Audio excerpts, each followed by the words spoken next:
Gold, trusted gold buyers. మీరు తాకట్టు పెట్టిన బంగారాన్ని విడిపించి ఈ రోజు ఉన్న మార్కెట్ ధరకు కొనబడను.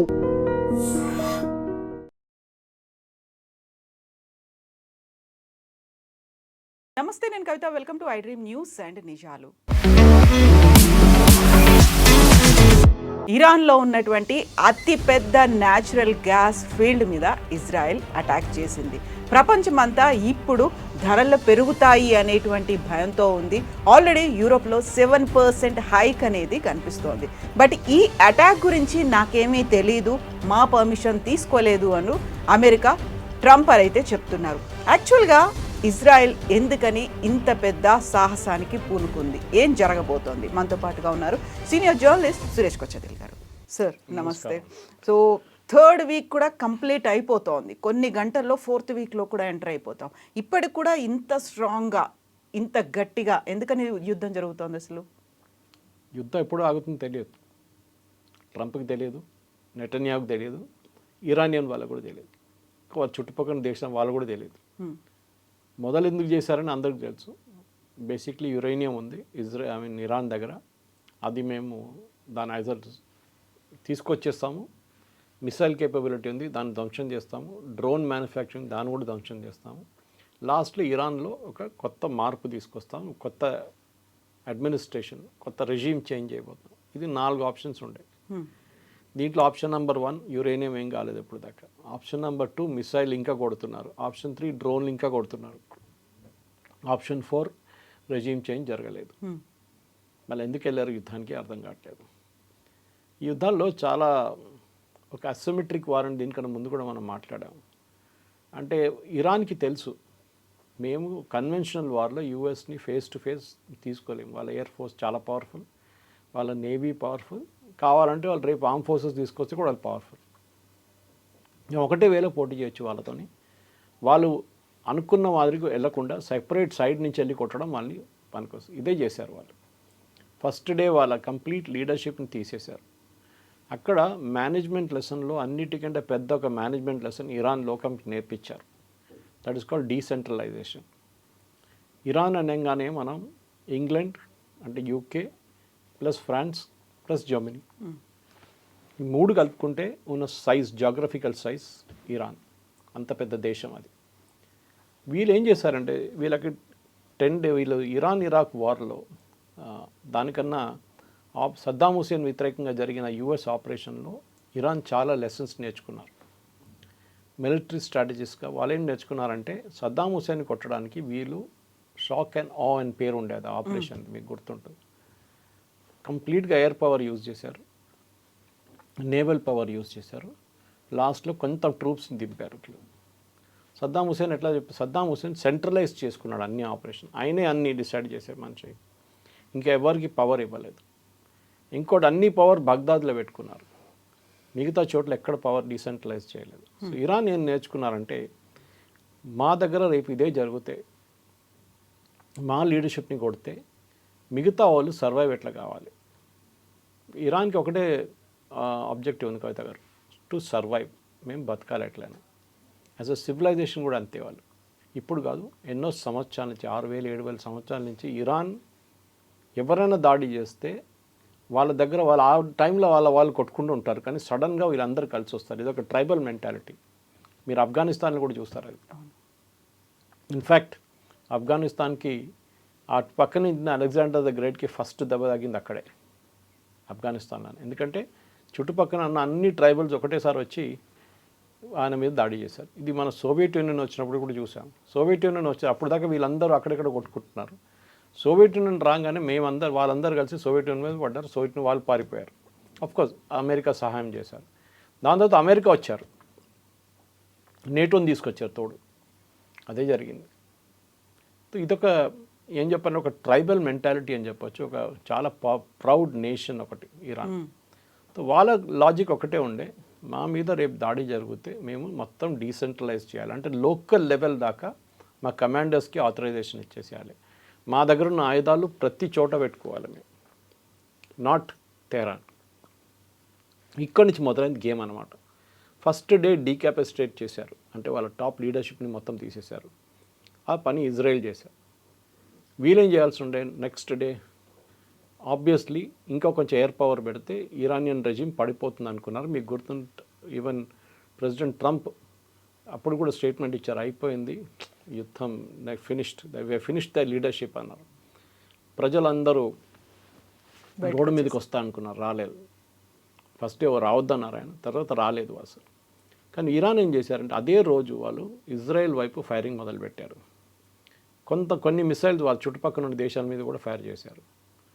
అప్పుడే అమెరికాకు అప్పుడు కూడా అర్థం కాలేదు ఈ వార్ మారిపోయింది, ఇది స్ట్రాటజీ మారిపోయింది అనేది. నెక్స్ట్ వాళ్ళు ఏం చేశారంటే వాళ్ళ దగ్గర ఉన్న ఆయుధాలని ప్రతి చోట నుంచి ఫైరింగ్ చేయడం మొదలుపెట్టారు. ఇస్ఫహాన్ నుంచి, ఎక్కడో దూరం ఉన్న సౌత్ వెస్ట్ ఏరియా నుంచి ఫైరింగ్ మొదలుపెట్టారు. ఈ ఫైరింగ్ అంతా వచ్చి పడ్డది ఫస్ట్ సౌదీ అరేబియాలో ఉన్న అరామ్కో ఫ్యాక్టరీ మీద, అంటే రిఫైనరీ మీద. చాలా పెద్ద రిఫైనరీ అది, one of the world's biggest refineries. ఇమ్మీడియట్గా మీరు చూసారు ఆయిల్ ప్రైసెస్ స్టార్టెడ్ ఇంక్రీజింగ్. ఇంకోటి అరామ్కో మీద కొట్టడం ఒక సైకలాజికల్ బ్లో ఉండే సౌదీ అరేబియాకి. రెండోది ఏం చేశారు, దుబాయ్ మీద కొట్టారు. దుబాయ్ కమర్షియల్ క్యాపిటల్, వాళ్ళ దగ్గర ఆయిల్ లేదు. ఆయిల్ ఉందంతా యుఏఈ దగ్గర ఉంది. యుఏఈ కూడా అక్కడ పెట్టుకోరు, వాళ్ళు అక్కడి నుంచి ఫుజరాత్ చెప్పి ఇంకో స్టేషన్ ఉంది, ఇంకొక ఐలాండ్ ఉంది, అక్కడ పంపిస్తారు. మూడోది దుబాయ్లో ఉన్న పామ్ జుమరియా మీద కొట్టారు, again commercial totally. Airport, Palm Jumeirah, Aramco. Next day వాళ్ళు బహ్రెయిన్లో ఉన్న యుఎస్ 5th ఫ్లీట్ మీద కొట్టారు.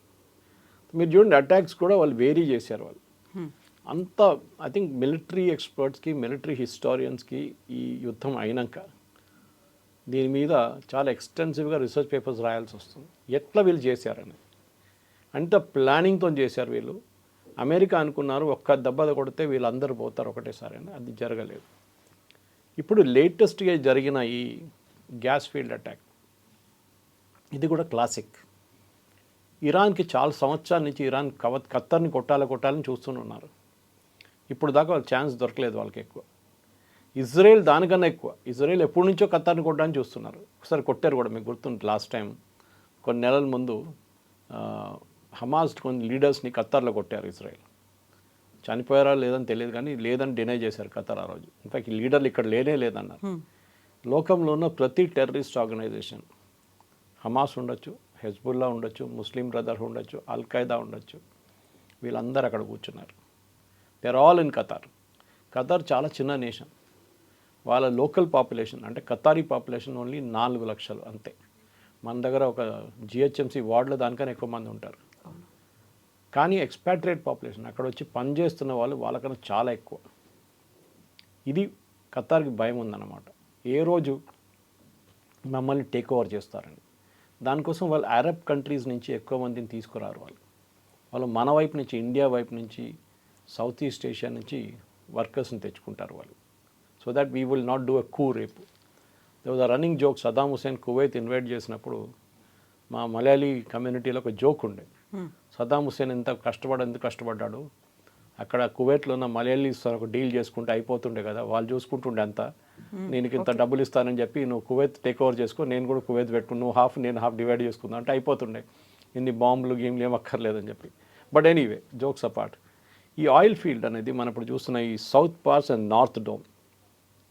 కవిత గారు ఒక మన దగ్గర మ్యాప్ ఉంటే చూపించచ్చు ఎడిటింగ్లో, కానీ కాకపోతే ఈ పర్షియన్ గల్ఫ్, స్టేట్ ఆఫ్ హార్మూజ్కి వచ్చే ముందు పర్షియన్ గల్ఫ్ నుంచి వస్తున్న ఈ వాటర్వేలో ఇరాన్ ఇక్కడ ఉంది, ఖతర్ ఇక్కడ ఉన్నారు. And Qatar is very small country. దాని పక్కన సౌదీ అరేబియా చాలా పెద్ద కంట్రీ.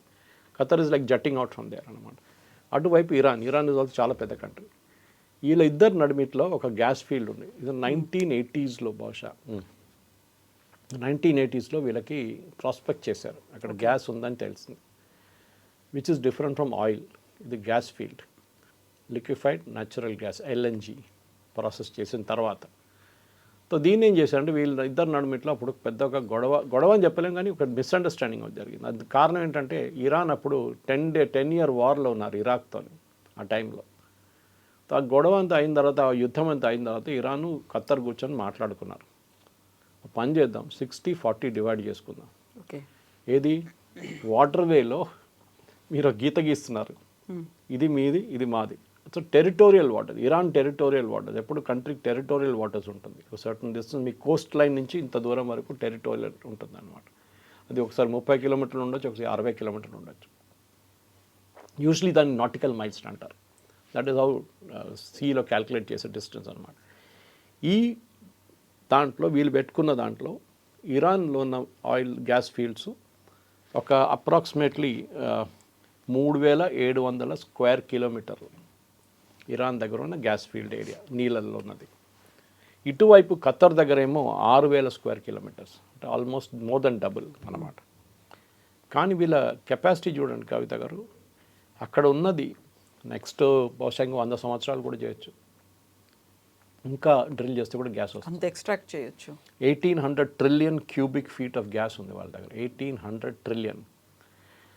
దీన్ని ఖతార్ వైపు ఉన్న దాన్ని రాస్ లఫాన్ అని చెప్పి ఒక రిఫైనరీ ఉంది, అక్కడే దీన్ని ప్రాసెస్ చేస్తారు. అంటే నీళ్ళలో కూడా I think it's about 24 meters depth, అంటే మల్టిప్లైడ్ బై 3, ఎక్కువ డెప్త్ లేదు. అక్కడి నుంచి 3000 మీటర్ ఇంకా తవ్వితే కింద అక్కడ గ్యాస్ ఉంది కిందంతా, దాన్ని ఎక్స్ట్రాక్ట్ చేస్తారు. మొన్నదాకా ఈ అటాక్ జరిగే ముందు దాకా per day Qatar was extracting around 18.5 billion cubic feet per day. Okay, ఇది ఆయిల్ లాగా బ్యారల్స్ అని చెప్పలేము మనం, బిలియన్ క్యూబిక్ ఫీట్లో వస్తుంది. మన పాత స్కూల్ సిలబస్కి వెళ్ళాల్సి వస్తుంది. వెరస్ ఇరాన్ హాఫ్ ద ఏరియా ఉంది కదా ఇరాన్ దగ్గర, 3700 ఉంది, వీళ్ళ దగ్గర 6000 ఉన్నాయి స్క్వేర్ కిలోమీటర్స్. హాఫ్ అయినా కాదు, వాళ్ళు ప్రొడ్యూస్ చేస్తుంది only 2 billion, only 2 billion cubic feet, వీళ్ళేమో 18.5 ఖతార్. దానికి కారణాలు ఉన్నాయి. ఒక కారణం మెయిన్గా అంటే వీళ్ళ దగ్గర డ్రిల్లింగ్ ఎక్విప్మెంట్ లేదు ఇరాన్ దగ్గర. వీళ్ళ మీద ఎప్పటి నుంచో అమెరికా శాంక్షన్ పెట్టుకుంటూ వస్తున్నారు. మనకు తెలుసు జిమ్మీ కార్టర్ టైం నుంచే ప్రాబ్లం ఉంది వీళ్ళకి. అది దాంతో ఏమైంది, వీళ్ళ దగ్గర లేటెస్ట్ ఎక్విప్మెంట్ లేదు. వీళ్ళ దగ్గర ఉన్న ఎక్విప్మెంట్ పెట్టి సోవియట్ యూనియన్ నుంచి, అప్పుడు రష్యా నుంచి, లేకుంటే చైనా దగ్గర నుంచి తెచ్చుకున్నారు. దాంతో only 2 billion cubic feet per day. దాంట్లో కూడా 80% వాళ్ళ ఓన్ యూస్కి వాడుకుంటున్నారు. 2 బిలియన్లో 80% వీళ్ళు యూస్ ఫర్ ఓన్ యూజ్. దాంట్లో ఏంటంటే పవర్ ప్లాంట్ నడిపించడానికి. వాళ్ళ దగ్గర బొగ్గు లేదు కదా అక్కడంతా, they don't use it also. Nuclear లేదు, హైడల్ లేదు, ఏం లేదు. వాళ్ళ దగ్గర ఉన్నది ఏంటి, gas. So use gas. Oil కూడా ఉంది ఇరాన్కి, అటువైపు north and towards north gas oil కూడా ఉంది. సో దీనికి మీరు కంపేర్ చేస్తే, ఖతర్తో కంపేర్ చేస్తే, ఖతర్ ఎక్స్ట్రాక్ట్ చేస్తున్న 18.5 billion cubic feet per day, దాంట్లో 80% ఎక్స్పోర్ట్ చేస్తున్నారు. సో 90s నుంచి, లేట్ 1990s నుంచి Qatar became a rich nation. Suddenly వాళ్ళు డబ్బులు విపరీతంగా ఖర్చు పెట్టి టెర్రరిస్ట్ గ్రూప్స్ని ఎంకరేజ్ చేయడం కానీ, వాళ్ళు ఒక కొత్త ఫేజ్ తీసుకురావడానికి ఫీఫా వరల్డ్ కప్ ఆర్గనైజ్ చేశారు, ఖతర్ ఎయిర్వేస్ స్టార్ట్ చేశారు, అన్నిటికంటే best strategy Al Jazeera start చేశారు, ఒక న్యూస్ ఏజెన్సీని పెట్టి. అల్ జజీరా మీరు చూస్తే మీరు అనుకుంటారు యూరోపియన్ ఛానల్ అనుకుంటాం మనం, ఎందుకు అంతా యూరోపియన్ ఫేసెస్ ఉంటారు. మీకు హిజాబ్ వేసుకున్న మహిళలు చాలా తక్కువ కనిపిస్తారు దాంట్లో. స్ట్రాటజీ వాళ్ళు, ఎందుకంటే వీళ్ళ నెగటివ్ ఇమేజ్ని కరెక్ట్ చేసుకోవడానికి అల్ జజీరాని వాడుకున్నారు. అది కాకుండా పక్కనున్న దేశాలు ఇంక్లూడింగ్ సౌదీ అరేబియా మీద వీళ్ళు విపరీతమైన స్టోరీస్ చేస్తుండే, చాలా మటుకు ఆల్ ఫేక్ స్టోరీస్. లాస్ట్లో సౌదీ అరేబియాకి తీసుకొచ్చి బ్యాన్ చేసి పడేశారు. No entry for Al Jazeera to Saudi Arabia. Even మన దేశం కూడా బ్యాన్ చేశారు, మనం కూడా. ఇన్ఫ్యాక్ట్ సౌదీ అరేబియాకి ఖతర్కి ఎప్పుడు పడుతుంది, they share a land border. ఒక land border, main important land border crossing ఒక 3-4 సంవత్సరాల ముందు క్లోజ్ చేసేసారు ఒక రోజు. అంత పెద్ద టెన్షన్ ఉండే వీళ్ళిద్దరు నడిమిట్లో. సదా ఎప్పుడైనా సౌదీ అరేబియాకి పెద్ద డౌట్ ఉండే వీళ్ళ మీద, ఖతార్ మీద. ఎందుకంటే ఒకటి వీళ్ళు చిన్న దేశం, కానీ వీళ్ళ దగ్గర ఉన్న అసెట్స్ చూడండి చాలా ఎక్కువ. వేరే సౌదీ అరేబియాలో only towards strait of Hormuz oil production నడుస్తుంది. మిగతా దేశంలో ఎక్కడ ఆయిల్ ప్రొడక్షన్ లేదు, ఆయిల్ లేదు ఎక్కడ. హైడ్రోకార్బన్ ఇంత పెద్ద దేశం సౌదీ అరేబియా, కానీ all along strait of Hormuz. Even Iran కూడా అంతే. అన్ని దేశాలు స్ట్రెయిట్ ఆఫ్ హార్మజ్ చుట్టుపక్కనే వీళ్ళందరూ ఆయిల్ ఫెసిలిటీస్ ఉందన్నమాట, డ్రిల్లింగ్ కూడా. సౌదీ అరేబియాకి భయం ఏమిటంటే వీళ్ళ దగ్గర ముస్లిం బ్రదర్హుడ్ అని చెప్పి ఒక టెర్రరిస్ట్ గ్రూప్ ఉంది. వీళ్ళు చాలా మటుకు మిగతా దేశాల్లో ఈ రెవల్యూషన్ తీసుకురావడానికి తిరుగుతారు. అంటే వీళ్ళు బేసిక్లీ డబ్బులు ఇచ్చి అక్కడున్న లోకల్ లీడర్స్ని కొనుక్కొని అక్కడున్న ఆర్మీ వాళ్ళని పట్టుకొని రెజ్యూమ్ చేంజ్ చేపిస్తారు. ఈజిప్ట్లో ట్రై చేశారు, జరిగింది, కానీ with in 1 year they got it back, Egyptian army. Okay, ఇది సిరియాలో చేశారు. ఓకే, అది కాకుండా లెబనాన్లో ట్రై చేశారు, సక్సీడ్ కాలేదు. ఇరాక్లో ఎప్పుడు కూడా గొడవ చేస్తున్నారు వాళ్ళు. సౌదీ అరేబియాకి డౌట్ ఏమన్నంటే మేమైతే ఒక మొనార్కిల్ సిస్టమ్, మా దగ్గర ఫ్యామిలీ నడిపిస్తారు, వీళ్ళు ఇక్కడ వచ్చి కూడా గొడవ చేస్తారు అని చెప్పి ముస్లిం బ్రదర్హుడ్ మీద ఎప్పుడో కన్నుండే వాళ్ళకి డౌట్. ఇంత డౌట్ వాళ్ళకి అల్ఖైదా మీద లేకుండే, ఈవెన్ హమాస్ మీద లేకుండా. హమాస్ ఎప్పుడు గొడవ చేయరు వీళ్ళతో, హూతీలు చేస్తారు అప్పుడు. హూతీలకి సౌదీ అరేబియాకి ఎప్పుడు గొడవ ఉంటుంది. రెడ్ సీ వైపు హూతీలు వీళ్ళ మీద ఫైర్ చేస్తారు, సౌదీ అరేబియా వాళ్ళ మీద ఫైర్ చేస్తారు, ఈవెన్ ఎయిర్ ఫోర్స్ యూజ్ చేస్తారు సౌదీ అరేబియా. ఈ పరిస్థితుల్లో ఈ గ్యాస్ని కొట్టడం అనేది చాలా ఇంపార్టెంట్. ఎందుకంటే ఒకటి, ఇన్ వన్ స్ట్రోక్ ఖతార్ ఎకానమీని మొత్తం ధ్వంసం చేశారు. ఇన్ఫ్యాక్ట్ నిన్న కొట్టిన అటాక్లో వాళ్ళొక ఖతార్ ఎనర్జీ వాళ్ళు ఒక ట్వీట్ కూడా చేశారు. నేను నిన్న పోస్ట్ చేశాను, నా ఫేస్బుక్లో కూడా ఉంది అది. వాళ్ళు ఏమన్నారంటే ఈ డ్యామేజ్ చాలా ఎక్స్టెన్సివ్గా అయింది, దీన్ని will take some time to restart the production అన్నారు. అదే టైంలో ఇరాన్ ఏమంటున్నారంటే మా దగ్గర కొట్టిన దాంట్లో మాకు 12% మాకు లాస్ వచ్చింది, అంటే 12% మా ప్రొడక్షన్ తగ్గింది అంటున్నారు ఇరాన్. ఎవరు నిజం చెప్తున్నారో తెలియదు, కానీ డెఫినెట్లీ ఖతార్కి చాలా పెద్ద ఒక దెబ్బ తాకింది నిన్న దాంట్లో. ఈ గ్యాస్ ఫీల్డ్స్ అనేది ఆయిల్ ఫీల్డ్స్ కన్నా చాలా కాంప్లికేటెడ్. ఇన్ఫ్యాక్ట్ ద ప్రజెంట్ ఈ రాస్ లఫాన్ అని చెప్పి నా రిఫైనరీ చూడండి, అది ఆల్మోస్ట్ 10 సంవత్సరాలు పట్టింది కట్టడానికి. అంటే ఖతార్ డబ్బులు తీసుకొచ్చి ఆ టైంలో వాళ్ళ దగ్గర డబ్బులు కూడా లేకుండే 80sలో వాళ్ళు దీన్ని డ్రిల్ చేసి ప్రాస్పెక్ట్ చేసిన తర్వాత ఈ చాలా మటుకు బ్రిటిష్ కంపెనీలు, ఈ అమెరికన్ కంపెనీస్, బ్రిటిషే ఎక్కువ దీంట్లో ఇన్వాల్వ్ ఉన్నారనమాట. వాళ్ళ దగ్గర నుంచి డబ్బులు వచ్చిన తర్వాతనే వీళ్ళు డ్రిల్లింగ్ ఎక్విప్మెంట్ అంతా తీసుకొచ్చి కొన్నారు, దీన్ని ఎస్టాబ్లిష్ చేశారు ఖతార్ని. కానీ ఇప్పుడు కూడా చూడండి వీళ్ళు డిపెండెన్సీ అంతా యూఎస్ మీద ఉంది. ఖతార్ కూడా అదే భయం ఉంది విత్ సౌదీ అరేబియా హ్యాస్. మమ్మల్ని కూడా ఏదో ఒక రోజు వీళ్ళందరూ కలిసి మమ్మల్ని లేపేస్తారు, ఈ ముస్లిం బ్రదర్హుడ్ వీళ్ళందరూ ఉన్నారు, దానికోసం వీళ్ళు ఇక్కడ పెట్టుకుంటున్నాం, మేము బయట నుంచి వచ్చి గొడవ చేయకూడదు అని చెప్పేసి. ఖతార్లో అలూద్ బేస్ ఉంది యూఎస్ది, అన్నిటికంటే పెద్ద ఎయిర్ ఫోర్స్ బేస్ అది. 8000 యూఎస్ సర్వీస్ మెన్ ఉన్నారు అండ్ ఉమెన్, దాంట్లో 8,000 మంది. ఆల్మోస్ట్ ఒక 250 ఎయిర్క్రాఫ్ట్ ఉంది అక్కడ వాళ్ళకి, అమెరికన్స్కి. It is like an American city, proper city. అక్కడ cost per $1 billion per month, అది మొత్తం కడుతున్నది ఖతార్. అమెరికా యుఎస్ బేస్ కోసం, యుఎస్ క్యాంప్ కోసం. ఎస్, ఎందుకంటే రేపు మేము ఉంటామో లేదో తెలియదు, ఎవడో బయట నుంచి వచ్చి ఒక అల్ఖైదా లాంటి లేకుండా ఒసామా బిన్ లాడెన్ వచ్చి మమ్మల్ని టేక్ ఓవర్ చేస్తే మేము ఏం చేయలేము. మా ఆర్మీ ఉన్నదని 4 లక్షల మంది, మళ్ళీ ఏం ఆర్మీ పెట్టుకుంటాం దాంట్లో, మిమ్మల్ని ఈజీగా లేపేస్తారు వీళ్ళని చెప్పి భయం ఉండే, ఇప్పుడు కూడా ఉంది వాళ్ళకి. సో దానికోసం యూఎస్ ఎయిర్ ఫోర్స్ బేస్ అక్కడ పెట్టుకున్నారు. ఇన్ఫ్యాక్ట్ ఏ అమెరికన్ ప్రెసిడెంట్ వచ్చినా డబ్బులు అమెరికన్ ఎలక్షన్ క్యాంపెయిన్లో మ్యాక్సిమం ఖర్చు పెట్టేది Qatar through their sister organizations. అమెరికాలో ప్రతి యూనివర్సిటీని టేక్ ఓవర్ చేసుకున్నారు వీళ్ళు. కొలంబియా నుంచి యూపెన్ నుంచి మీరు చూసుకోండి, ఏదైనా హార్వర్డ్, ఎవ్రీవేర్ వీళ్ళు ఏం చేస్తారంటే చైర్లు కొనుక్కుంటారు. దిస్ యూనివర్సిటీస్లో చైర్ అంటారంటే స్పెషలైజ్ సబ్జెక్ట్కి. ఫర్ ఎగ్జాంపుల్ ఆంటర్ప్రెనర్షిప్ గురించి చెప్పినప్పుడు ఒక ప్రొఫెసర్ మీద ఒక చైర్ ఉంటుంది, అంటే దాన్ని ఫండింగ్ చేస్తారు వాళ్ళు. They can run the entire department ఆ డబ్బులతోనమాట. వీళ్ళ దగ్గర ఉన్న క్వీన్ వాళ్ళ పేరు మీద చాలా మటుకు చారిటీ ఉంది యూఎస్లో.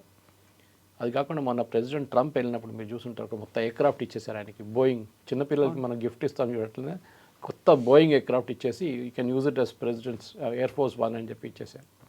అంత డబ్బులు ఉంది ఖతార్ దగ్గర.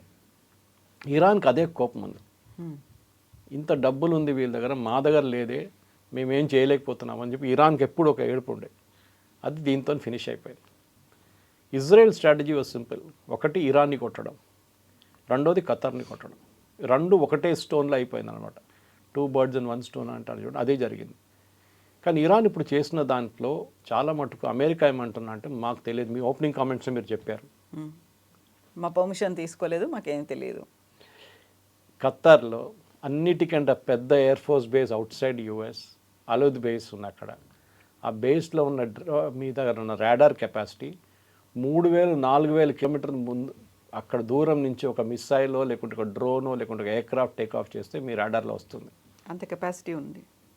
అంతా ఉన్నప్పుడు ఇజ్రాయెల్ నుంచి వచ్చిన ఎయిర్క్రాఫ్ట్ వచ్చి ఇరాన్ని బాంబ్ చేసినప్పుడు మీకు తెలియదా? తెలుసు. దీనికన్నా ముందు కూడా ఖతార్ మీకు గుర్తుంటుంది, వెన్ ఖతార్లో హమాస్ని కొట్టిన ఇన్సిడెంట్ చెప్పాను చూడండి, ఒక బిల్డింగ్ మీద కొట్టారు, మీటింగ్ జరుగుతుందంట అక్కడ రెసిడెన్షియల్ ఏరియాలో. అప్పుడు కూడా ఇదే ఆరోపణలు వచ్చినాయి. మీ దగ్గర ఇంత అడ్వాన్స్డ్గా ఉన్న ఎయిర్క్రాఫ్ట్ రాడార్ ఖతార్ లోపల ఎంటర్ అయినప్పుడు ఇజ్రాయలీస్ మీకు తెలియదా అని అడిగారు ఖతార్ వాళ్ళు. ఎందుకు డిటెక్ట్ చేయలేకపోయింది అంటే మేము కనిపించలేదన్నారంట. ఇప్పుడు ట్రంప్ అంటున్నారు మాకు అసలు తెలియనే తెలియదు వీళ్ళు కొడుతున్నారని. అంతా తెలిసి చేశారు. ట్రంప్కి ఏంటంటే Qatar is a very close friend. నేను చెప్పాను చూడండి, దాని కారణాలు చాలా ఉన్నాయి. ఫండింగ్ కూడా వీళ్ళే చేస్తారు, డబ్బులు ఇస్తారు ఎలక్షన్కి. సో వీళ్ళని ఎప్పుడూ ఏం చెప్తారు, తప్పు పట్టలేము వాళ్ళని అని చెప్తారు. దానికోసం హమాస్ని పెట్టుకున్న తర్వాత కూడా హమాస్ లీడర్స్ని ఎక్కడి నుంచి తీసేమని ఇజ్రాయెల్ చాలా మటుకు ప్రెషర్ పెట్టినప్పుడు కూడా అమెరికా సపోర్ట్ చేశారు ఖతార్ని, లేక అక్కడే ఉండేయండి అని. ఇజ్రాయెల్ చాలా క్లియర్గా చెప్పారు, ఒక్క హమాస్ లీడర్ కూడా అక్కడి నుంచి బయటికి వస్తే మేము వాడిని చంపేస్తాం. ఎవరైనా దానికోసం వాళ్ళు బయటికి రారు. ఒక్కసారి మొన్న 6 నెలలు 8 నెలల ముందు ఇరాన్ ప్రెసిడెంట్ చనిపోయారు హెలికాప్టర్ క్రాష్లో, మీకు గుర్తుంటుంది. అప్పుడు సంతాపం తెలవడానికి కొత్త ప్రెసిడెంట్ టేక్ ఓవర్ చేయని చెప్పడానికి ఇస్మాయిల్ హనియా అక్కడి నుంచి వచ్చింది ఇక్కడికి. ఆయన వచ్చి ఇలా ఇరానియన్ లీడర్స్ అందరినీ కలిసిన తర్వాత అక్కడ ఇరాన్ రెవల్యూషనరీ గార్డ్ వాళ్ళకి మోస్ట్ సెక్యూర్ కాంపౌండ్, అంటే దాని లోపల ఒక ఈగో కూడా దొరకదు, అంత సెక్యూర్గా ఉన్న కాంపౌండ్ లోపల ఇజ్రాయెల్ ఒక బాంబు కొట్టారు. ఇస్మాయిల్ హనియాని కరెక్ట్ ఆయన బెడ్రూమ్ మీద కొట్టారు, ఆయన చనిపోయారు. పక్కన ఉన్న బాడీగార్డ్స్ 12 మంది ఉన్నారంట, వాళ్ళకి ఎవ్వరికి ఏం కాలేదు. అంత ప్రెసిషన్ స్ట్రైక్ చేశారు. అప్పుడు చాలామంది అడిగారు, ఆ రోజు ఫస్ట్ టైం ఇరాన్ మీద అట్లాంటి దాడి చేయడం ఇజ్రాయెల్ది. ఇస్మాయిల్ హనియాని మీరు చంపారని చెప్పి ఖతర్ ఆబ్జెక్ట్ చేశారు. ఇజ్రాయెల్ ఏం చెప్పలేదు, కానీ అమెరికా ఏం చెప్పారంటే ఆయన ఖతర్లో లేడు కదా, if he was in Qatar then you have right to object. First of all మీ సిటిజన్ కాదు, బట్ స్టిల్ మీకు ఒక లీగల్ అబ్జెక్షన్ మీరు చేయవచ్చు, మా ప్రొటెక్షన్లో ఉన్న మనిషి మీరు ఎట్లా చంపారు. ఆయన బయటకు వచ్చారు, బాబు ఏం చేయాలి మేము, బయటికి ఎవరు రమ్మన్నాడు. ఇప్పుడున్న జియో పాలిటిక్స్లో ఈ ఖతర్, ఇరాన్, సౌదీ అరేబియా ఈ కనెక్షన్ చాలా డేంజరస్. వీళ్ళ నడిమిట్లో ఉన్న గొడవతోనే మొత్తం ఈ రీజన్ మొత్తం ఇన్స్టేబిలిటీ అయిపోతుంది. ఇప్పుడు ఈ గ్యాస్ ప్రైసెస్ చూడండి, నిన్నటి నుంచి మళ్ళీ పెరిగింది. బికాస్ ఖతర్ నుంచి వెళ్ళే గ్యాస్ మన వైపు కూడా వస్తుంది, it goes to Europe also. కానీ మనకి మిగతా సోర్సెస్ ఉన్నాయి, మనం తెచ్చుకోవచ్చు. యూరోప్కి అట్లా లేదు, అంత ఆప్షన్స్ లేవు. ఒకటి రష్యా దగ్గర నుంచి యూరోప్ కొనరు. మీరు వినుంటారు, నిన్నటి నుంచి సాయంత్రం నుంచి ఒక పెద్ద న్యూస్ వస్తుంది, చాలా మటుకు ఇంటర్నేషనల్ బ్లూంబర్గ్లో కూడా వచ్చింది. చైనాకి వెళ్ళే 7 షిప్పులు, రష్యన్ ఆయిల్ తీసుకెళ్తున్న 7 షిప్పులు సడన్గా యూటర్న్ తీసుకొని ఇండియా వైపు వచ్చేస్తుందంట. ఇది బ్లూంబర్గ్, ఇది ఎవరో ఆరాఫేరా కోట్ చేయట్లేదు. Bloomberg it's the financial big name in media. వాళ్ళు అన్నారు ఇది జరిగిందనేది. సో మనం ఏం చేస్తున్నాం అంటే, అఫ్కోర్స్ ఇవాళ ఎప్పుడు మన ఈ ఇంటర్వ్యూ మొదలయ్యే ముందు నేను మన స్పోక్స్ పర్సన్ చూశాను, ఆయన మాట్లాడుతూ ఆయన కూడా అదే అన్నారు, షిప్పులు వస్తూనే ఉన్నాయి, మేము వద్దని నేను ఇప్పుడు చెప్పలేదు వాళ్ళకి, ఎవరు కావాలంటే తీసుకురావచ్చు మా వైపు, మాకు కావాల్సిన గ్యాస్ కావాలి, మాకు కావాల్సిన ఎల్ఎన్జీ కావాలి, మాకు కావాల్సిన పిఎన్జీ కావాలి, మాకు కావాల్సిన క్రూడ్ ఆయిల్ కావాలి, అన్నీ కావాలి మనకి. Let it come, no problem. కానీ ఒక పెద్ద పిక్చర్ దీంట్లో మారబోతుంది. ఒకటి ఏంటంటే, మన వైపు ఇప్పుడు మనం ఇరాన్ గురించి మాట్లాడాం, ఇజ్రాయెల్ గురించి మాట్లాడాం, ఖతర్ గురించి మాట్లాడాం, కానీ మన డిపెండెన్సీ అంటే బయట ఒక సంఘటన జరిగితే మన మీద ఎంత ఇంపాక్ట్ ఉంది చూడండి. ఎల్పిజి చూస్తున్నాం మనం ఇప్పుడు. ఇది ఎందుకు మీరు బిలీవ్ చేయరు, ఇవాళ పొద్దున నాకు తెలిసిన ఒక యూనివర్సిటీలో ఇక్కడే హైదరాబాద్లో వాళ్ళ కిచెన్లో మొత్తం ఎల్పిజి తీసేసి ఎలక్ట్రిక్ పెట్టారు. 3 రోజులు ఇప్పుడు హాలిడేస్ ఉంది కదా, కంప్లీట్గా మార్చేశారు. కన్సల్టెంట్ పిలిచి చేస్తున్నారు, 3 రోజులు అయిపోతుందట. Entire kitchen which serves around 5,000 people they turn electric. ఇది ముందే చేయొచ్చు కదా, ఎందుకు చేయలేదు? ఎందుకంటే మనకి ఎట్లా అంటే ఒక క్రైసిస్ వచ్చినప్పుడే మనం లేచి కూర్చుంటాం, అప్పటికప్పుడు ఆలోచన వస్తుంది. కోవిడ్ మనం ఎప్పుడూ ఊహించలేదు కోవిడ్ వస్తుందని. వచ్చినప్పుడు వ్యాక్సిన్ కావాలన్నారు, ఓకే, వచ్చినప్పుడు శానిటైజర్లు కావాలన్నారు, మాస్కులు కావాలన్నారు, పీపీ కిట్లు కావాలన్నారు. మనం ఫస్ట్ టైం నేర్చుకున్నాం ఇదేంటని. అప్పుడు దాకా పీపీ కిట్ ఏంటని మనకు తెలియదు, మనకి శానిటైజర్ కల్చరే లేకుండే. కానీ అప్పుడు తెలిసింది. దాని తర్వాత డిమానిటైజేషన్ జరిగింది.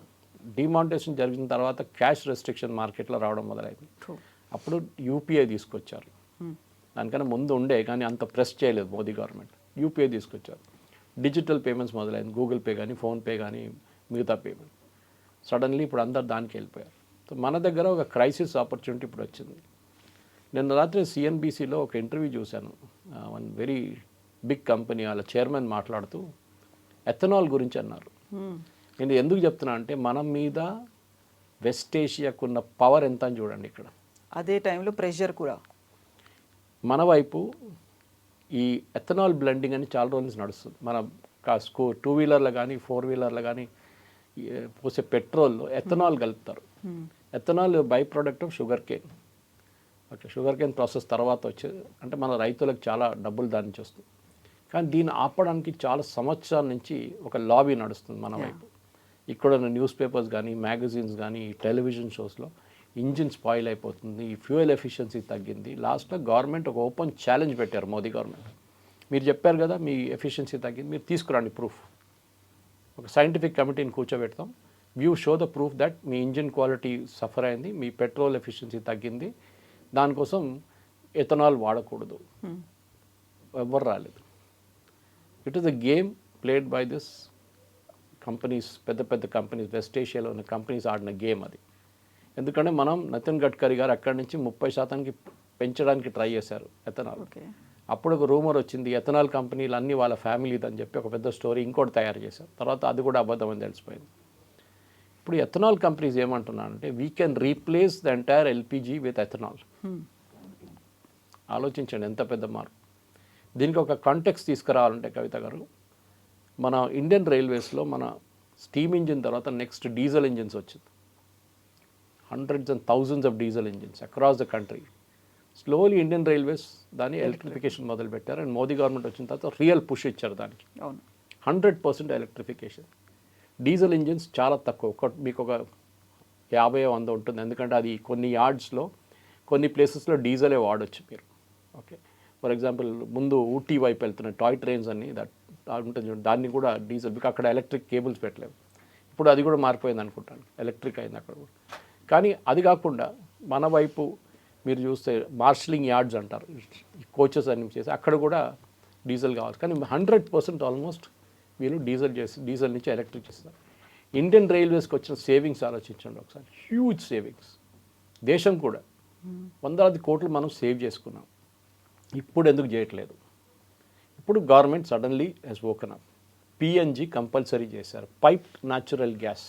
అది మన దగ్గర ఉంది, మనది తెచ్చుకున్న దానికి ఎఫిషియన్సీ వైజ్ ఇట్స్ బెటర్. ఇప్పుడు గవర్నమెంట్ ఏమంటున్నారు, ప్రతి గేటెడ్ కమ్యూనిటీ, ప్రతి apartment with a certain number of flats PNG చేసుకోవాలి అని ఒక ఆలోచనలో ఉన్నారు. దాన్ని చేశారు కూడా కొంతమటు. నెక్స్ట్ పిఎన్జి ఉన్న వాళ్ళ దగ్గర ఎల్పిజి సరెండర్ చేయమంటున్నారు, లేకుంటే బ్లాక్ చేసి పడేస్తా అంటున్నారు.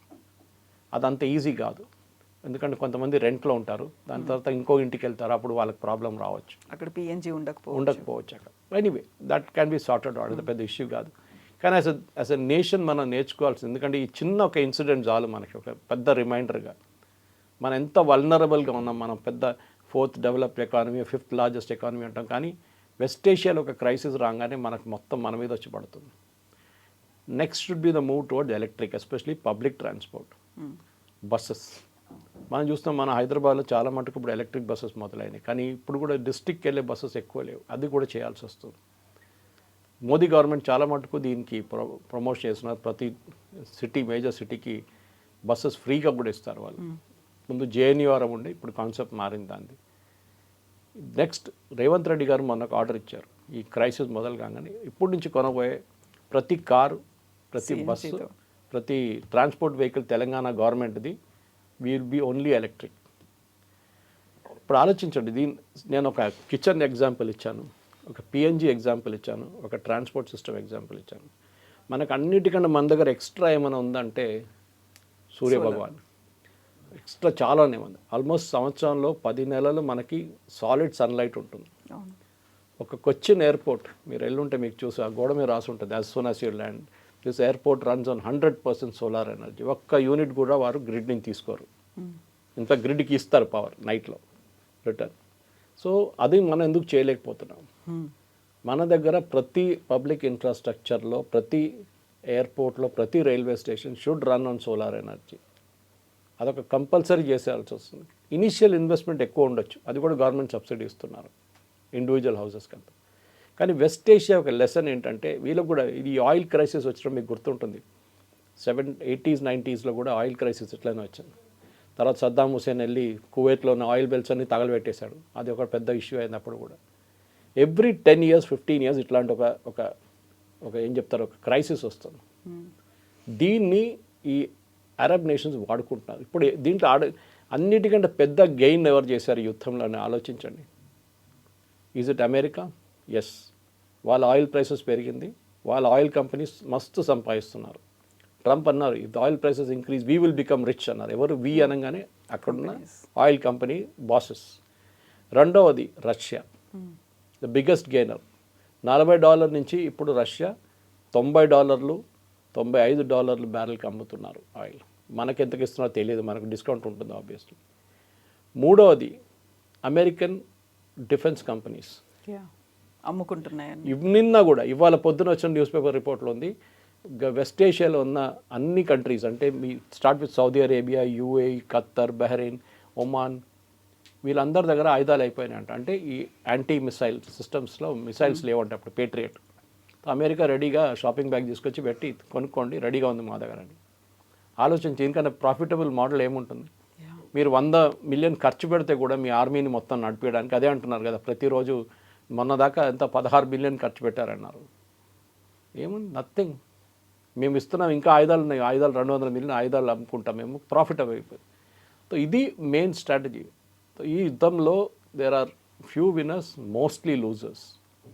దాంట్లో ఇరాన్ ఒక పెద్ద లూజర్, కానీ వాళ్ళు లాంగ్ టర్మ్లో వాళ్ళు కూడా ఏదైనా మార్పు తీసుకొస్తే వాళ్ళ వైపు నుంచి వాళ్ళ లోకంలో ఉన్న మార్కెట్. ఇప్పుడు అమెరికా ఏమంటున్నారు చూడండి లేటెస్ట్గా యాజ్ వీ స్పీక్, ఖర్గ్ ఐలాండ్ మేము టేక్ ఓవర్ చేసుకుంటాం, ఆ రెవెన్యూస్ అంతా మా దగ్గర ఉంటుంది. ఇరాన్ ఉంటే ఊరుకుంటారు అక్కడ, దే విల్ హిట్ బ్యాక్. మళ్ళీ ఆయిల్ ప్రైసెస్ ఇవాళ 118 నడుస్తుంది ఎగ్జాక్ట్లీ పర్ బ్యారెల్కి. మన దగ్గర ఆయిల్ లేదు. Let us be very clear, మన దగ్గర 10% మనం బాంబే హై నుంచి, కృష్ణా గోదావరి బేసిన్ నుంచి, ఇటువైపు కేన్ ఇండియా వాళ్ళ రాజస్థాన్ ప్రాజెక్ట్ నుంచి, అటు దిబ్రూగర్లో ఉన్న అస్సాంలో పాత బ్రిటిష్ టైం నుంచి ఉన్న ఇది ఉన్నాయి మన దగ్గర, ఆయిల్ వెల్స్ ఉన్నాయి. అది కాకుండా మన దగ్గర లేదు. Let us be very very clear. మన దగ్గర లేనప్పుడు మనం we should try and cut down on the cost. మన ఫారిన్ ఎక్స్చేంజ్, చాలా ఫారిన్ ఎక్స్చేంజ్ మనది టాప్ మోస్ట్ ఖర్చు పెడుతుంది ఇది కొనడానికి. మరి మన దగ్గర సర్ప్లస్గా ఉందా లేదా స్టోరేజ్ అనేది? స్టోరేజ్ ఉంది. Storage is not an except LPG, మిగతా అన్ని స్టోర్ చేసుకోవచ్చు. Okay, storage is not an issue, especially crude oil is not an issue. మన దగ్గర స్ట్రాటజిక్ ఆయిల్ రిజర్వ్స్ ఉన్నాయి, చాలా మటుకు అండర్ గ్రౌండ్ స్ట్రాటజిక్ రిజర్వ్స్ ఉన్నాయి. అదేం ప్రాబ్లం. దానికోసం చూస్తున్నాం. ఇప్పుడు కూడా పెట్రోల్ బంక్లో మీరు లైన్ లేదు చూడండి, ట్యాంకర్లు ఎన్ని వచ్చినాయి, 1, 2, 3 ట్యాంకర్లు వచ్చింది అంతే. కానీ స్టిల్ వీ హ్యావ్ రిజర్వ్. ఇక్కడ మనం రిజర్వ్స్ నుంచి పుల్అవుట్ చేసుకుంటున్నాం. మనం అదే రిజర్వ్స్ ఎప్పుడు పెట్టాం మనం, మనకు $40 బ్యారెల్ ఉన్నప్పుడు రష్యా దగ్గర నుంచి కొన్ని నింపుకున్నాం అది ట్యాంకులు. Now you're taking it out. అన్ని దేశాలు చేస్తున్నారు, మనం ఒకటే కాదు, యూరోప్ కూడా చేస్తున్నారు. వాళ్ళ స్ట్రాటజిక్ ఆయిల్ రిజర్వ్స్లో 10, 20, 30% వాళ్ళు బయటికి తీస్తున్నారు వాళ్ళు. దాంతో ప్రైస్ కొంచెం తగ్గుతుంది. కానీ ఓవరాల్ ఇది ఒక చాలా మంచి వేకప్ కాల్. అది కూడా ఈ గ్యాస్ ఫీల్డ్ మీద కొట్టింది. ఇంకా పెద్ద రిమైండర్ ఇండియన్స్కి. ఎందుకంటే మనం నేను అనుకున్నాను ఇంత జరిగినప్పుడు ట్రాఫిక్ తగ్గుతుంది అనుకున్నాను రోడ్డు మీద, కానీ చూస్తే ఎక్కడ తగ్గట్లేదు. అంటే పీపుల్ ఆర్ నాట్ బాదర్డ్. అంటే ఇది ఎప్పుడు దాకా ఉంటుంది. సౌదీ అరేబియా అంటున్నారు, మొహమ్మద్ బిన్ సల్మాన్ అంటున్నారు, ఈ ఆయిల్ ఎన్ని రోజులు ఉంటుందో నాకే తెలియదు, మేము ఒక యూరోప్ లాగా తయారు చేయబోతున్నాం, we are going to make it an investment destination. Dubai కూడా అదే చేస్తున్నారు. కానీ మన వాళ్ళు అనుకుంటారు ఆయిల్ ఇస్ ఫర్ అవర్, ఆడుకుందాం మనం అని చెప్పేసి. కాదు, it is not there forever. Diamonds are forever అని చెప్పి జేమ్స్ బాండ్ చెప్పారు, కానీ not oil is not there forever. ఇది మనకు ఒక పెద్ద వేకప్ కాల్. మనం మన way of living, way of commuting మనం చేంజ్ చేసుకోవాల్సి వస్తుంది. అది ఇప్పుడు దాకా సౌత్ పాస్ ఎక్కడుందో లేకుంటే నార్త్ డమ్ ఎక్కడుందో అని తెలియని మనుషులకి ఇప్పుడు 2 రోజుల నుంచి జాగ్రఫీ లెసన్స్ నడుస్తున్నాయి. ఇప్పుడు దాన్ని we should convert into technical lessons. That మనం కూడా మార్పులు తీసుకురావాల్సింది. Yes sir, thank you very much. Thank you. నిజంగా ప్రస్తుతం ఉన్నటువంటి సమాజం దేనికి ప్రయారిటీ ఇస్తుంది? ఆర్థిక సంబంధాల చుట్టూ మాత్రమే తిరుగుతోంది. మళ్ళీ ఎన్నికలంగానే చాలా విరక్తి కలుగుతాను. మంచి అనిపిస్తుంది కదా, లేడీస్ కూడా ఛాలెంజింగ్ జాబ్స్ చేసినప్పుడు చాలా బాగుంటుంది.